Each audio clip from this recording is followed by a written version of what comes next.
Hey everybody, Jim Cheshire coming to you live here from Scottsdale, Arizona. We're at the CBP annual. This is the 41st one of these. I mean, like, this profession has been blessed by chiropractic biophysics, and I know that you're doing amazing work up in Canada with chiropractic biophysics. Let's share with the audience a little bit about what that looks like for you and why you became so passionate about sharing.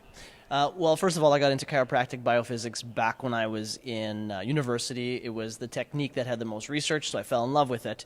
Families from Canada, and as much as I would have loved to have stayed in the U.S. working with Deed at the Ideal Spine Health Center, I wanted to take his work back up to Canada, obviously back to where our family is from, but help blaze the trail out there, because the reality is there aren't enough people doing that type of corrective chiropractic in Canada. We have 1/10 the population, 1/10 the chiropractors that we do here, or that you guys have here in the U.S., and so we're trying to promote that corrective spine movement and proper chiropractic care up there.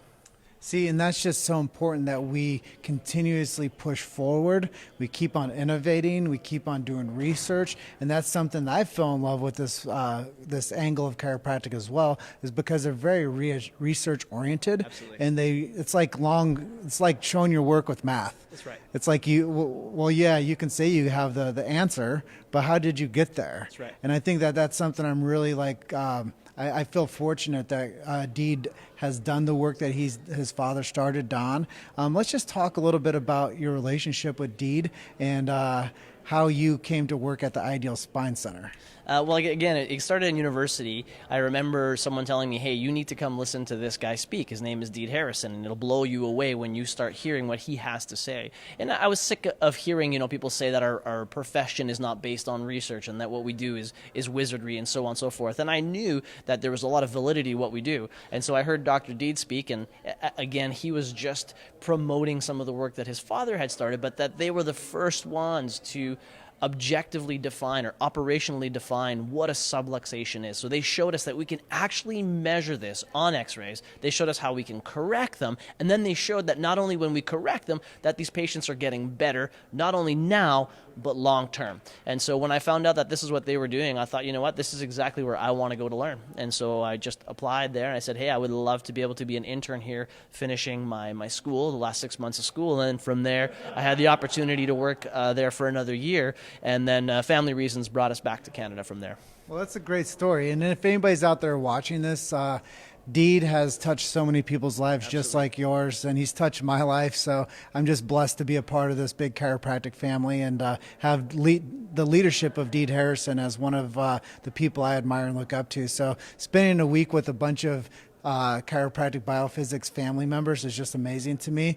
Absolutely. One of the topics that we are going to discuss on this interview is going to be talking about why posture and the epidemic with posture, and then we're going to talk a little bit about movement and why movement's so important to the healthy spine and lifestyle. But first, let's talk about this epidemic with posture. Absolutely. Well, I mean, it's no secret, or should be no surprise to everybody, that we're all affected by technology now, and at a very young age. So the people that we're seeing coming into clinics now that are 40, 50, 60 years old with forward head posture or these neck problems, this stuff might have only developed in their 30s or 40s, right? They didn't have cell phones growing up at 5 or 6 years old. And so now we see little kids sitting there looking down at cell phones, and people are spending 7 to 8 hours a day with forward head posture. And so we know that this is going to play a huge impact, not only in terms of pain, neck disability, and those things, but with the research that Deed is doing, now we know that it's affecting their autonomic nervous system, how they're functioning. This is truly having an impact on their overall health. So this type of research, this type of chiropractic is really so important for future generations to come because of this. And one of the things I was talking to Pascal about off of camera was how I've learned that when people have forward head posture, it's called digital dementia, right. And it looks like nursing home posture. Yeah. And people have actually they assimilate this broken type of biomechanics. And then they're wondering why at 12 years old they have ossifications on the back of their C6, and they're coming in saying, right there, I can't move, and they're like 12 years old. That's right, and that's not going to get any better as they get older, unfortunately, because, gravity doesn't quit. So But one of the things you were saying is that the ramification is quick onset. Yes. Like if you do this behavior time and time again for a short amount of time, it's going to have some detriment to what's going on with your neurological system. That's correct. Well, and then the other thing is for the youth, it's not only that, is their spine hasn't fully developed or ossified yet. So you have these young persons, these young human beings that are spending hours in this very bad position. So it's not only straightening their curve or removing the proper position of their spine, it's actually developing their spine in this very improper and unhealthy position. Yeah, and I know that that's the next segue that we're going to discuss here is why movement is so important to the pattern of a positive lifestyle. Well, and that's it. So that we have the postural epidemic because of cell phone usage, if you will, right? Everybody's using them. But then we also have a very sedentary lifestyle because not only cell phones, but people sitting at computers. And so you have people that sit, numerous hours every single day and their spine isn't moving. So not only does that cause problems for their spine stiffening up, for pain and all these other ramifications, but it has much bigger health implications for their overall health, because really movement, when you're moving throughout your day, that's the exercise that we really need. So if you sit for 8 hours a day and then you run over to the CrossFit gym and you go kill yourself in the gym for an hour, you're not really undoing the effects of having sat for 8 to 9 hours a day and all that stiffness and lack of movement throughout your spine. So it's more important to be moving low grade all day, whether that's getting up every hour and doing some spinal stretches, some spinal healthy movements to get out of cyberspace and digital dementia. That is more important to do that consistently all day than it is to sit for 8 hours and go hit the CrossFit box. Well, one of the things I find that's really interesting is that people that sit behind a computer all day call that work.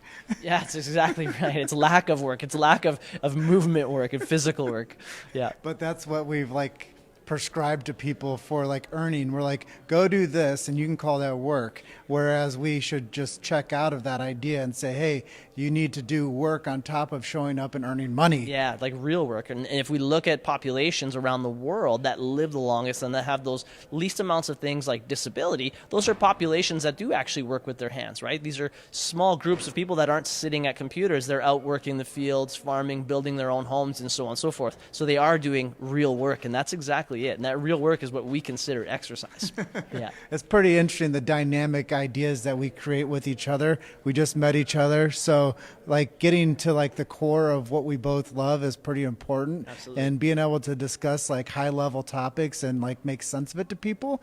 I mean, there's so many people out there that don't know how to share the message of what it is that you have so much passion for and what I communicate on almost every day. So when we can just team up together, we met each other 5 minutes before we jumped on this interview. Our good friend right there, Richard Letta, he's like, hey man, that's my guy. That's awesome. Yes. Shout out to Richard. Richard, you're doing a great job with your podcast as well. Keep it up. Keep reaching people.